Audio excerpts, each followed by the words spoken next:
So hi everybody, I'm Licia Berry, pronounced Licia, and I'm a mentor and facilitator of successful women and men business leaders and movement leaders.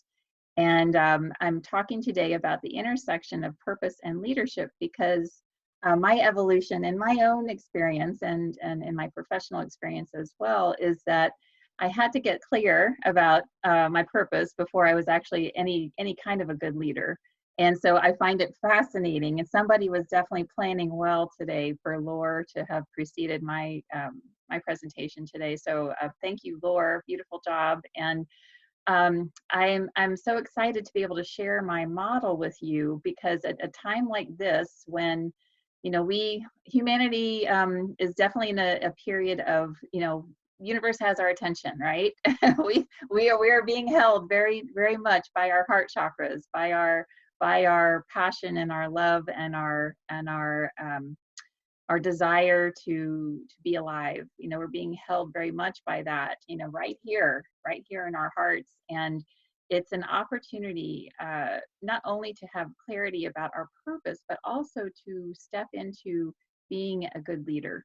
And what I'm noticing is that a lot of us are falling into fear and letting that be our guide instead of our true North Star, which is our sacred instructions, if you will.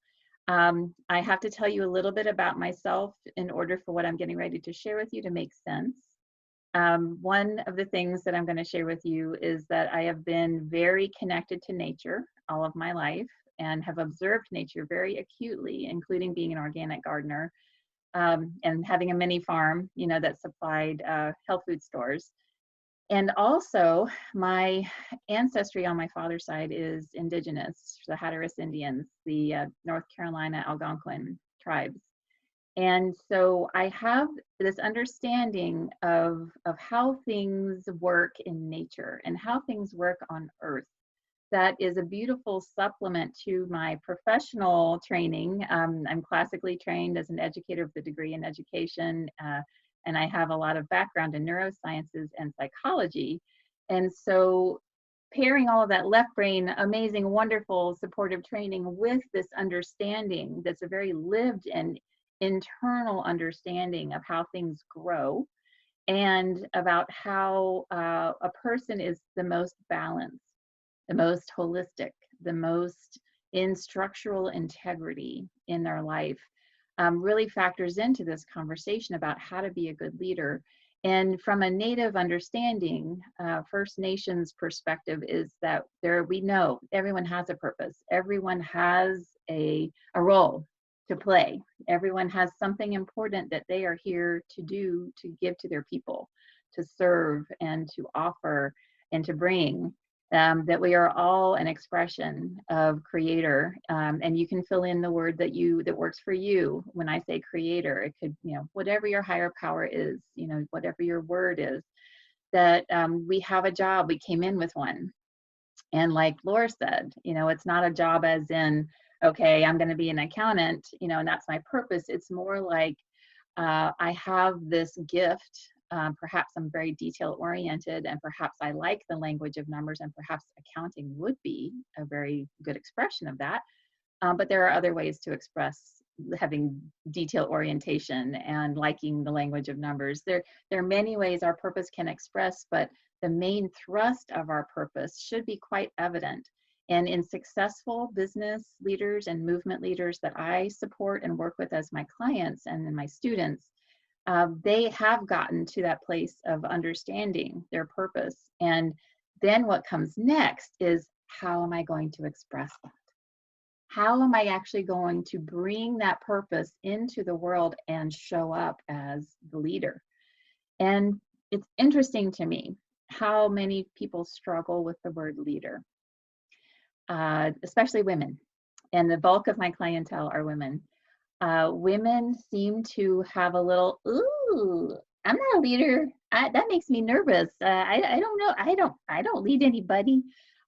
You do actually. If you have children, if you are a volunteer in the school system, if you are someone active in your community, if you are someone who influences someone in any way, whether in a leader of a business, leader of a nonprofit, leader of a group, leader of a movement, you are a leader.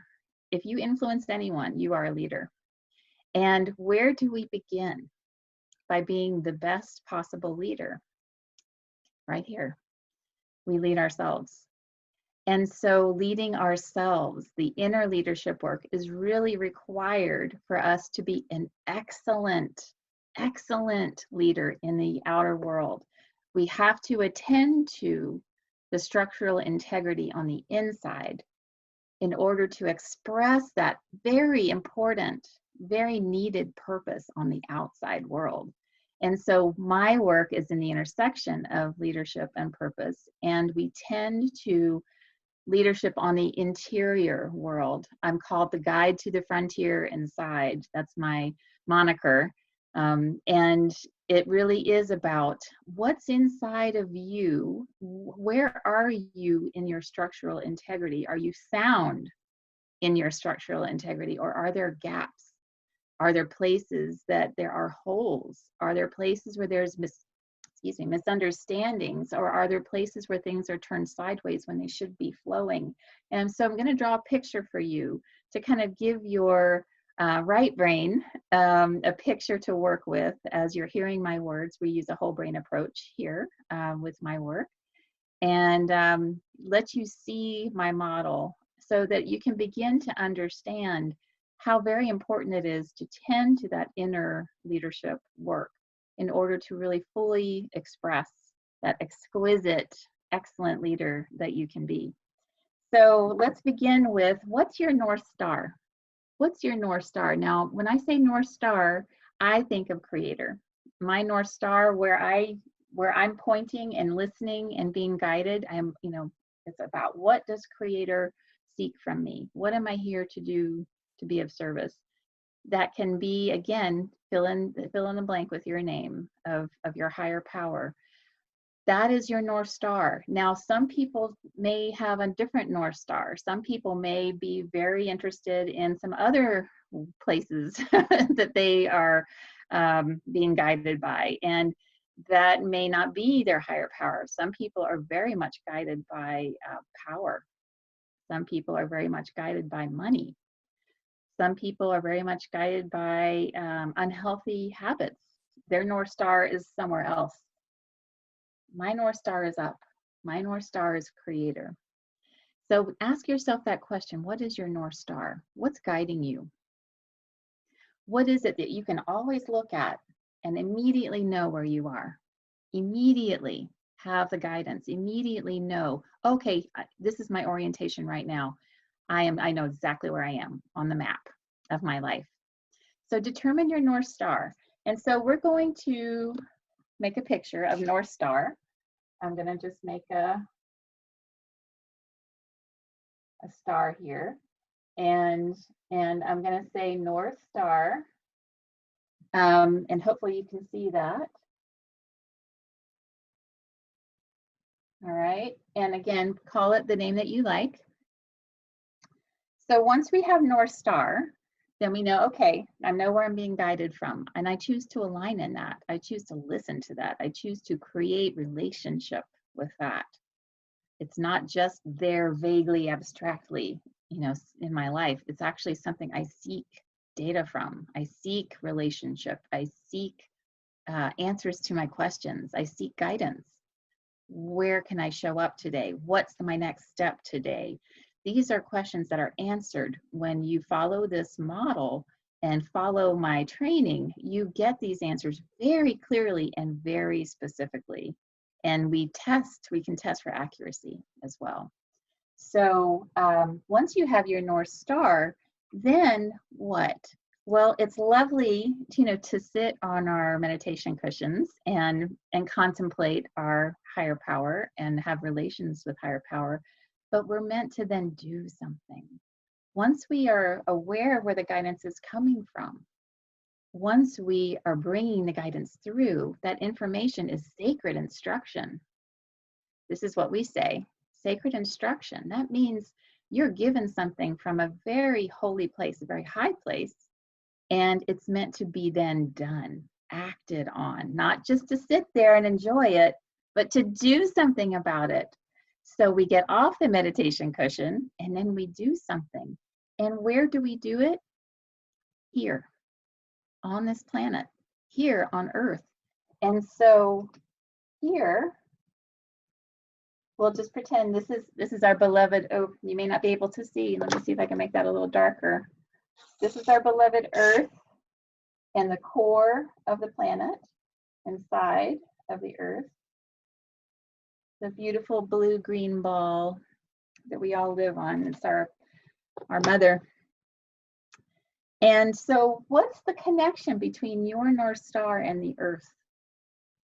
What is the conduit that data is passing through to get from here to being acted on here on the Earth, where it's actually then expressed, that purpose is expressed? Well, you are, of course you are. You're the conduit. And if you're in alignment with your North Star and you are grounded into the core of this planet, then you are a true conduit. And this is what happens. There is this direct connection between the above and below, the marriage of heaven and earth, the marriage of our spirit and our soul and our body. And this is the sweet spot where we get to play and do the very thing that we are here to do. Hooray! And boy, does it feel good. It feels so good to be on track and to actually show up and express. And so this right here, this line has been a guiding force for me, because in my study of the brain and the midline of the body, I worked with children with brain disorders for several years, and understood also by studying nature that everything is oriented around the midline. The middle of the brain, the corpus callosum, is the place between the hemispheres that is the conduit for the data to go back and forth between the hemispheres so that we have a more whole brain approach. The midline of our body is the organizing influence for our balance when we're little babies and we're learning to sit up, when we're learning to crawl, when we're learning to walk. All of it is oriented around the midline. Nature, if you watch anything grow in nature, it grows from the inside out. It doesn't grow on the left side and not on the right side. Nope, it grows from the inside out. And so midline is very important to manage. And so this is called managing the midline. This is my model of managing the midline, because if we are strong in the center and we are aligned, we are grounded, and we are also doing the things that we need to do to receive the information and then to express it out, to receive it and express it, then we are in that sweet spot that becomes the medicine wheel. The medicine wheel is exactly a crossroads, just like Jim said, the medicine wheel. And the medicine wheel is very sacred and holy to Native people because it's a model for everything. It's a model for every kind of organic structure that exists in this universe. Always there's a midline, and always there's a vertical and horizontal axis. And so what happens when we are aligned, we are grounded, and then we are marrying that receiving side with the expressing side, the yin side and the yang side, the feminine and the masculine, then we become, boom, effective right there in that medicine wheel, in the crosshairs. Then the magic happens and the heart takes off.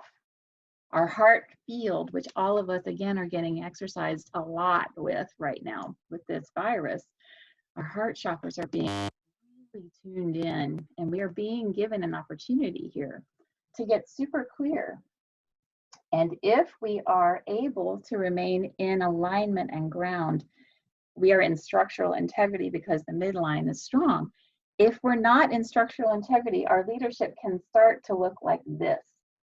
We can start to create chaos and swing in our life.